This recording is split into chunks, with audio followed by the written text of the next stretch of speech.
classificados ou categorizados de acordo com os seus papéis no desenrolar da trama.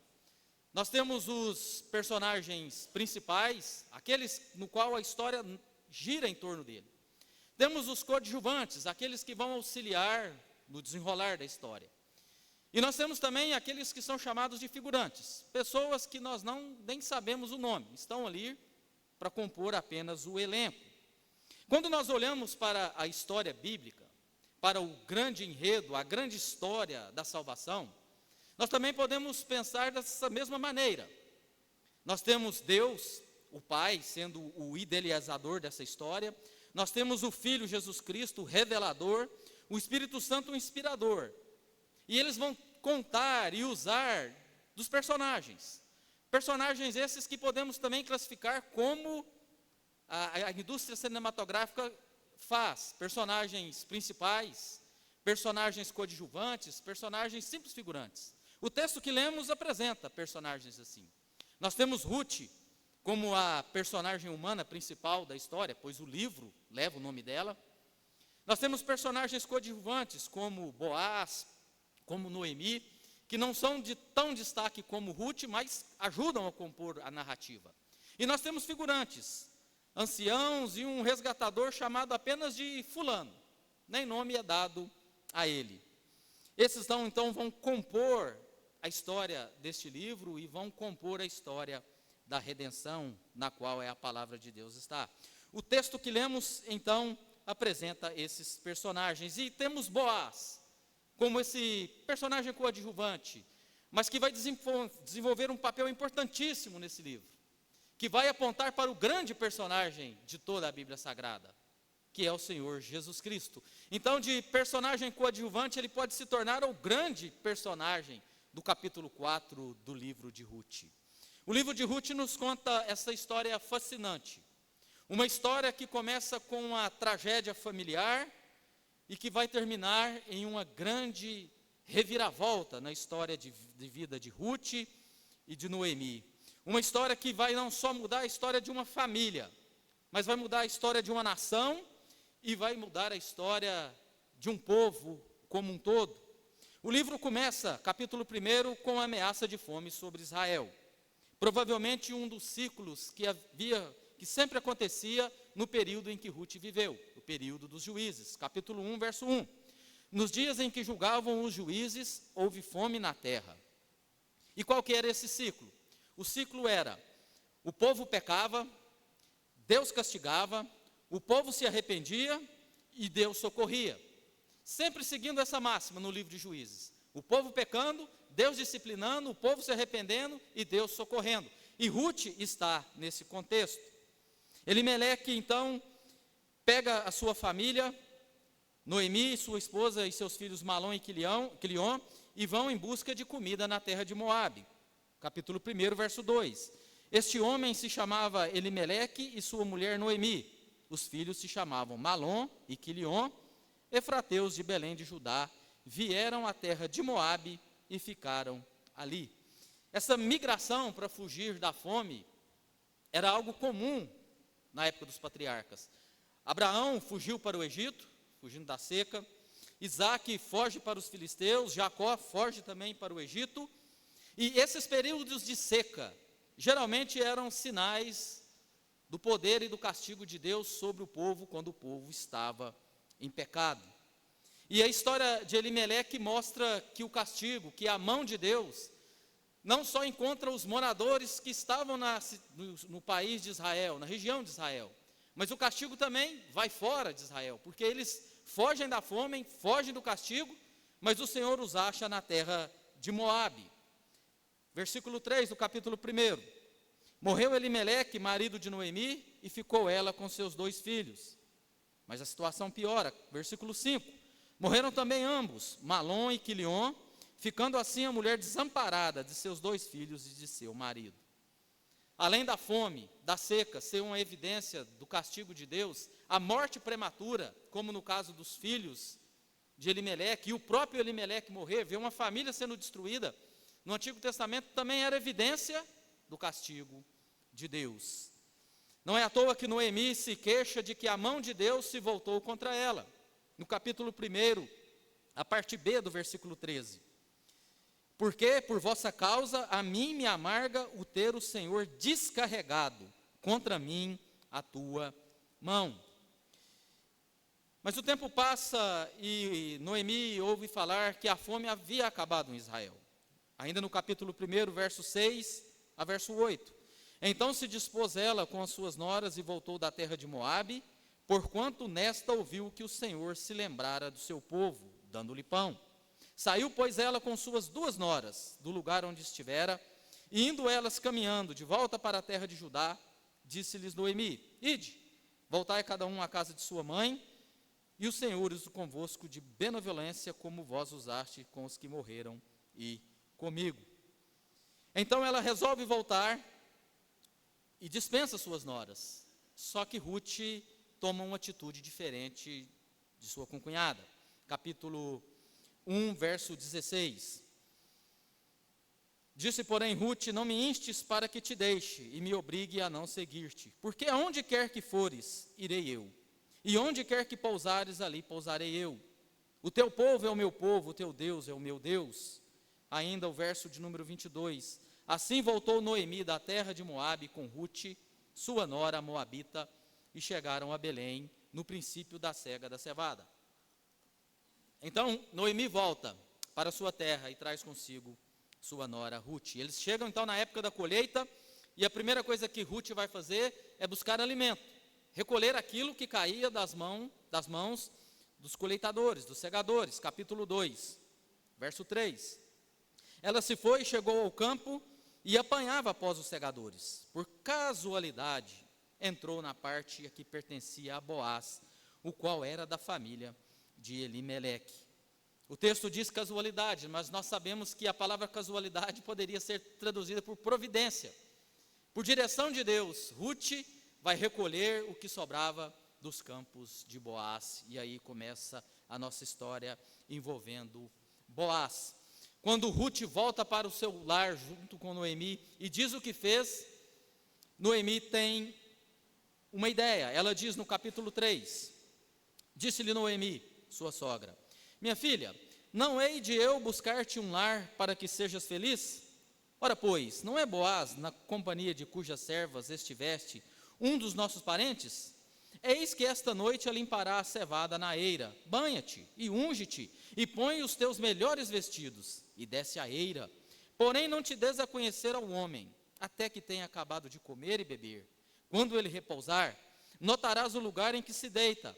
Então chegarás e lhe descobrirás os pés, e te deitarás, e ele te dirá o que deve fazer. Ruth então vai, deita-se aos pés de Boaz, em uma atitude de humildade, buscando a proteção dele, e ao descobrir os seus pés, ela faz isso para que Boaz acordasse no meio da noite, pelo frio nos pés, e se acordasse e encontrasse ela ali, e foi o que aconteceu. E ali nós encontramos uma atribuição que é dada a Boaz. Capítulo 3, verso 8 e verso 9. Sucedeu-se que pela meia-noite, assustando-se o homem, sentou-se, e eis que uma mulher estava deitada a seus pés. Disse ele: quem és tu? Ela respondeu: sou Ruth, tua serva. Estende a tua capa sobre a tua serva, porque tu és resgatador. Quem era o resgatador, meus irmãos? O livro de Levítico, livro que foi escrito para trazer as leis a Israel, leis que vão dar as instruções para que o povo vivesse como povo de Deus, como nação. E dentre várias as leis está lá a lei que envolvia o resgatador. Se alguma pessoa se endividasse nos seus negócios, ela poderia pagar a sua dívida se vendendo, se tornando um escravo.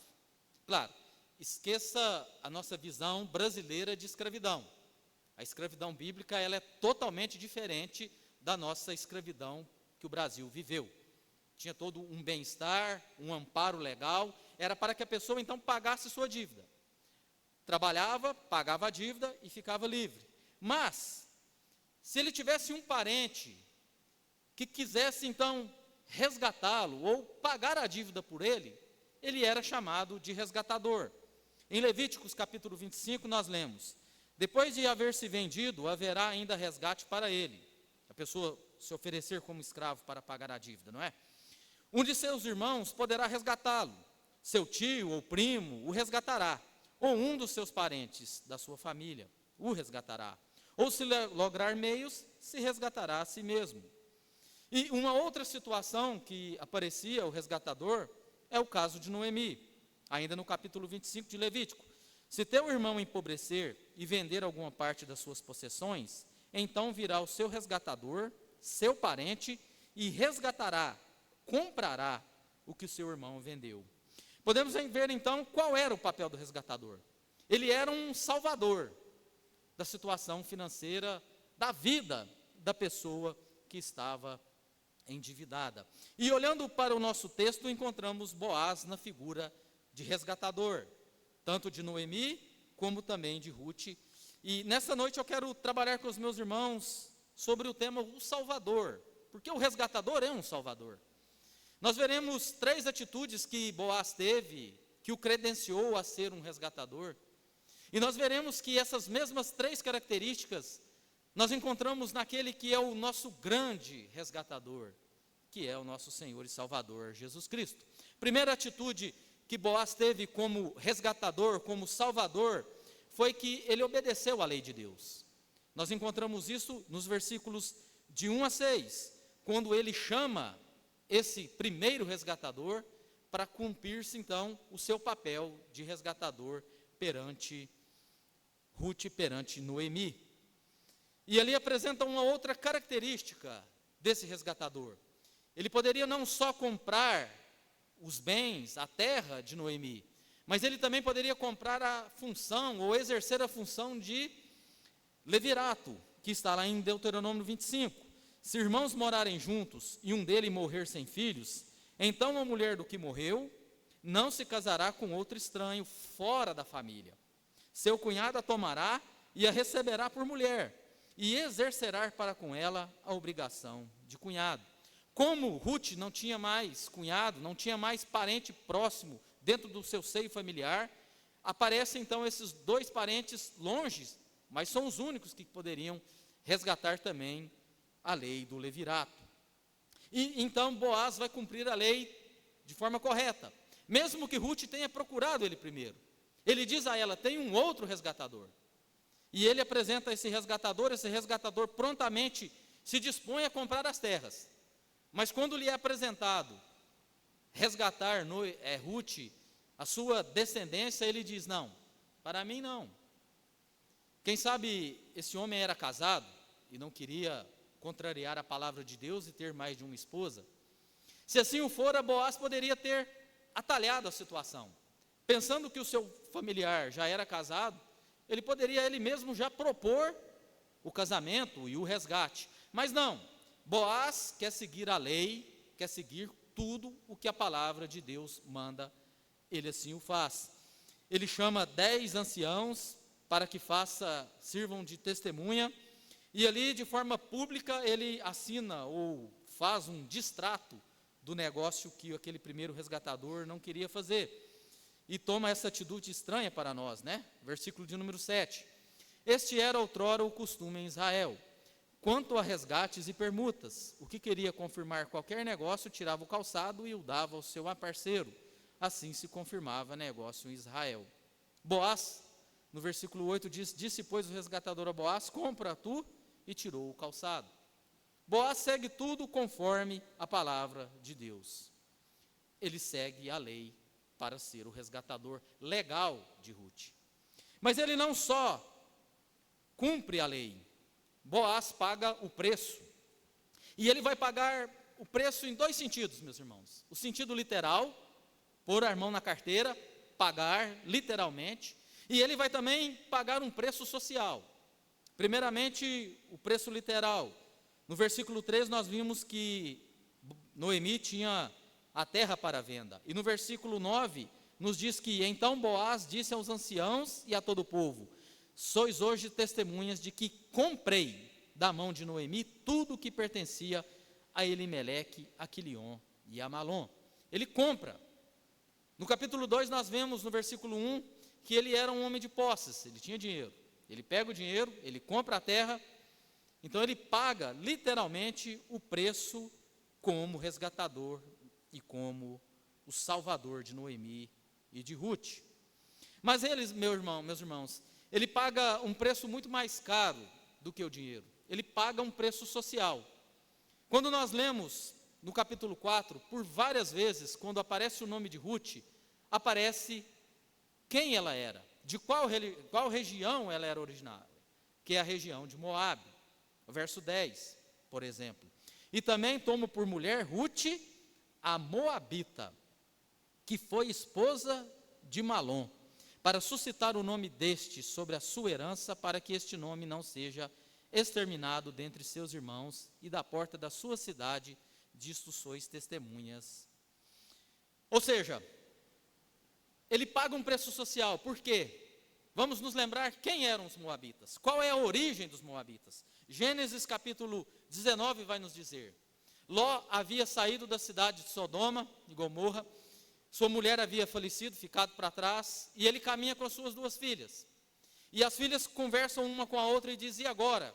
Como será a nossa descendência? Nós não temos marido. E elas têm uma ideia terrível: vamos embebedar nosso pai, nesta noite eu me deito com ele, amanhã a gente embebeda ele de novo, você se deita com ele e a gente suscita descendência. E assim o foi. E do filho da mais velha com o pai nasce Moabe. E Moabe é a região da qual Ruth é originária. Para o leitor judaico, quando ele lia Ruth a Moabita, a sua cabeça vinha uma mulher oriunda de um povo extremamente pecador, que tiveram suas origens em uma situação terrível. E Boaz vai casar com essa mulher. Ele não vai casar com uma judia, ele vai casar com uma moabita. Claro, o grande problema social é diante dos homens, porque diante de Deus já estava resolvido. No capítulo 1, verso 16, ela disse, como eu já li aos meus irmãos, quando ela disse para Noemi: o teu Deus é o meu Deus. Ela já havia se convertido ao Senhor. Mas para o povo, Ruth continuava sendo moabita. Segundo o preço social que Boaz paga, o texto é bem claro quando diz que ela foi casada com Malom. E como eu disse no início, Malom morreu ainda jovem, muito provavelmente fruto da santa mão poderosa, castigadora e disciplinadora de Deus.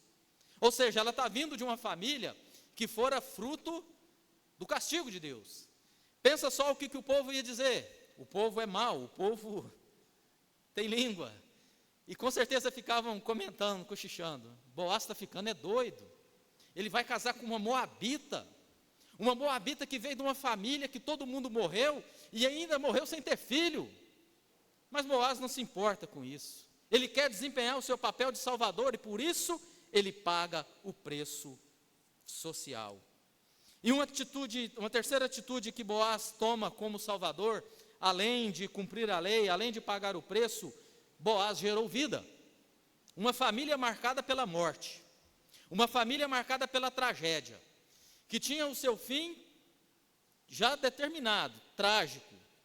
Duas mulheres, pobres, numa situação difícil, sem parentes próximos, era o fim daquela família. Mas quando Boaz toma a atitude de resgatar, de salvar Noemi e Ruth, ele passa então a gerar vida, versículos 13 e versículos 15. Assim tomou Boaz a Ruth e a passou a ser sua mulher, coabitou com ela e o Senhor lhe concedeu que concebesse e teve um filho. Então as mulheres disseram a Noemi: seja o Senhor bendito, que não te deixou hoje de te dar um neto, que será teu resgatador, e seja afamado em Israel o nome deste. Ele será restaurador da tua vida e consolador da tua velhice, pois tua nora que te ama o deu à luz, e ela te é melhor do que 7 filhos. Meus irmãos, não é só vida que foi gerada naquela família. O impacto de Boaz ao tornar-se salvador, resgatador de Ruth e de Noemi, foi uma atitude que gerou vida não só àquela família, mas para toda a nação. Porque daquela família saiu os 2 principais reis da história de Israel: o rei Davi, que está aqui na genealogia, e o rei Salomão. Pensa só a atitude de um homem em tornar-se salvador. A partir dele gera-se vida. Verso 21, Salmão gerou a Boaz, Boaz gerou a Obed, Obed gerou a Jessé, e Jessé gerou a Davi. Portanto, meus irmãos, olhando para Boaz, a figura desse resgatador, nós vimos que ele cumpriu a lei, que ele pagou um preço e que ele gerou vida. Mas não para por aqui. Diante de tudo o que falei até agora, nós falamos de um resgatador pecador, assim como eu, assim como você. Mas um pecador que vai apontar para aquele que faz parte da sua descendência. Aquele que veio da descendência dele, que se tornou o maior de todos e único resgatador e salvador eficiente. Quando olhamos para o Evangelho de Mateus, a genealogia de Jesus, nós vemos que livro da genealogia de Jesus Cristo, filho de Davi, filho de Abraão, Salmão gerou de Raabe a Boaz, este de Rute gerou a Obed, e Obed a Jessé, Jessé gerou ao rei Davi, e o rei Davi a Salomão, da que fora mulher de Urias. Do resgatador, do salvador Boaz, veio ele, o resgatador da minha alma, o resgatador de sua alma, o Senhor Jesus Cristo. Um resgatador não de duas viúvas, mas o resgatador de todos os que nele creem. Não um resgatador de uma mera propriedade, mas um resgatador de vidas, de almas, que foram presas pela maldição do pecado, quando Adão pecou. Jesus Cristo nos diz no Evangelho de Mateus capítulo 20, tal como o Filho do Homem, que não veio para ser servido, mas para servir e dar a sua vida em resgate por muitos. Jesus nos salva, assim como Boaz fez com Noemi e Rute, ele faz com a gente, só que de forma completa. Rute, Noemi faleceram. Com Jesus Cristo nós faleceremos, mas nós temos a promessa de que um dia nossos corpos serão ressuscitados, porque Ele é o nosso resgatador, Ele é o nosso salvador, e assim como Boaz, ele obedeceu à lei. Quando Jesus prega o sermão da montanha, Mateus capítulo 5, ele diz: não penseis que vim revogar a lei ou os profetas, não vim para revogar, vim para cumprir, e Cristo cumpriu toda a lei de Deus, não só obedecendo, mas também acontecendo. Tudo aquilo que foi prometido a seu respeito, aconteceu. Obedecendo, sendo circuncidado ao 8º dia, celebrando a Páscoa, indo no templo, lendo a lei, os profetas, fez tudo o que se exigia na palavra de Deus. Os estudiosos vão dizer que o Antigo Testamento tem cerca de 613 mandamentos. 613. Jesus cumpriu todos eles. Adão tinha um mandamento a ser cumprido: não coma, comeu. Jesus tinha 613 e ele cumpriu, por mim e por você. Quando nós olhamos a lei de Deus, ela tem o seu propósito de trazer comunhão entre nós, vivermos bem, comunhão com Deus, obedecermos a tua vontade, mas a lei também tem uma função de servir como espelho, porque quando a gente tenta cumprir toda a lei, o que acontece? Nós não cumprimos, nós não damos conta. Portanto, quando você olha para a lei e não consegue obedecê-la, você está vendo: eu sou um pecador. Por isso que Cristo teve que cumprir ela por nós, porque eu e você somos incapazes de cumprir toda ela, e Jesus, como o nosso Salvador, ele cumpriu toda ela. Mas Jesus não só cumpriu a lei, Jesus pagou um preço. Ele não pagou um preço monetário, em dinheiro, como Boaz o fez. Pagou com algo muito mais caro e precioso. Ele pagou com a sua própria vida, derramando o seu precioso sangue, pois a nossa dívida não era financeira, meus irmãos. Não há dinheiro nesse mundo que pague a nossa dívida para com Deus. A nossa dívida é espiritual. Pecador nenhum conseguiria. Tinha que ser um homem santo, sem pecado, que cumprisse a lei como Cristo cumpriu, mas não só cumprisse, mas como pagasse por nós. E esse pagamento, como disse, envolvia derramar sangue, derramar o seu precioso sangue para nos purificar, se oferecer em sacrifício por nós pecadores. Jesus pagou o preço como o nosso resgatador. O apóstolo Paulo, escrevendo aos Coríntios, ele vai tratar com a questão dos escravos, e ele vai dizer algo interessante quando ele conclui a situação sobre os escravos. Ele nos diz em 1 Coríntios capítulo 7, foste chamado sendo escravo, não te preocupes com isso, mas se ainda podes tornar-te livre, aproveita a oportunidade, Porque o que foi chamado no Senhor sendo escravo é liberto do Senhor. Semelhantemente, o que foi chamado sendo livre é escravo de Cristo. E no verso 23 ele vai dizer: por preço fostes comprados. Não vos torneis escravos de homens. Que preço é esse que Paulo está falando? Esse preço que Paulo está falando é o sangue de Cristo. Foi o sangue de Cristo que comprou a minha e a sua alma. Quando o apóstolo João vai saudar as 7 igrejas do Apocalipse, Apocalipse 1, ele diz: da parte de Jesus Cristo, a fiel testemunha, o primogênito dos mortos e o soberano dos reis da terra, aquele que nos ama e pelo seu sangue nos libertou dos nossos pecados. Portanto, Jesus, como nosso Salvador, ele pagou um preço, e esse preço foi sua vida. Mas ele não só cumpre a lei, ele não só paga o preço, mas como ele também gera vida, como Boaz. Só que a vida que ele gera é muito maior do que a que Boaz gerou. Quando Adão peca, lá em Gênesis 3, um dos seus castigos, e que por sermos seus descendentes herdamos isso dele, foi a morte física. Se morremos fisicamente é porque um dia Adão pecou, e assim a morte entrou no mundo, como punição de Deus. Mas não foi somente morte física, separação de corpo e alma. Houve a morte espiritual, a separação entre homens e Deus. Mas quando Cristo morre em nosso lugar, ele gera vida, essa vida espiritual. Paulo, escrevendo aos Efésios, no capítulo 2, ele diz: mas Deus, sendo rico em misericórdia, por causa do grande amor com que nos amou, e estando nós mortos em nossos delitos, nos deu vida juntamente com Cristo. Pela graça sois salvos. E juntamente com ele nos ressuscitou e nos fez assentar nos lugares celestiais em Cristo Jesus.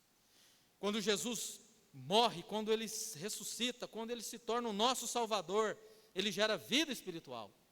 Ele traz vida àquele que está morto. Mas não só a vida espiritual, mas ele há a promessa da vida física no futuro. Por ocasião da sua segunda vinda, todos aqueles que estiverem mortos serão ressuscitados, e aqueles que morreram crendo nele, passarão a ter a vida eterna em Cristo Jesus. Em João capítulo 10, Jesus também diz que o ladrão vem somente para roubar, matar e destruir. Eu vim para que tenham vida e a tenham em abundância. Jesus, o nosso resgatador, Jesus, o nosso Salvador, gerou vida espiritual e a promessa de vida física quando ele voltar para aqueles que estiverem mortos. Irmãos, nessa noite então nós refletimos sobre Boaz, esse personagem bíblico que podemos dizer um ator coadjuvante na história bíblica, mas que aponta para o grande e principal personagem da história bíblica, Jesus Cristo, o nosso resgatador, o nosso Salvador. Boaz foi o salvador de Ruth, de Noemi, quando ele cumpriu a lei, quando ele pagou um preço e ele gerou vida. E Jesus Cristo também para nós, quando ele é o nosso Salvador, ele paga o preço, ele gera vida e ele cumpre toda a lei. Assim, meus irmãos, eu aplico essa mensagem da seguinte forma: você que já tenha ouvido falar sobre Jesus Cristo, mas não tinha noção de que ele fez isso tudo por você, faça a seguinte atitude: entregue o seu coração a ele, confessando a ele os seus pecados, confessando a ele a necessidade de que ele se torne o seu Salvador, o seu resgatador, e assim passe a ter vida, e vida em abundância. E é você, meu irmão, que sabe dessas verdades, e que nessa noite o Senhor traz à sua memória tudo o que Cristo fez por você. Tenha um coração grato por tudo aquilo que Jesus fez, e não foi pouca coisa. Mas não só tenha esse coração grato, como também espalhe essa mensagem, divulgue isso para as pessoas, para que as pessoas saibam que elas têm um Salvador à sua disposição, Cristo Jesus. Louvado, bendito e engrandecido seja o Senhor, por Ele ter providenciado para nós um Salvador. Amém. Em resposta à pregação, eu convido os meus irmãos a juntos cantarmos o hino de número 109. nos colocando em pé. Após cantarmos um hino, eu irei orar, e eu convido o reverendo Davi, que vem à frente e que nos abençoe com a impetração da bênção apostólica. Hino de número 109,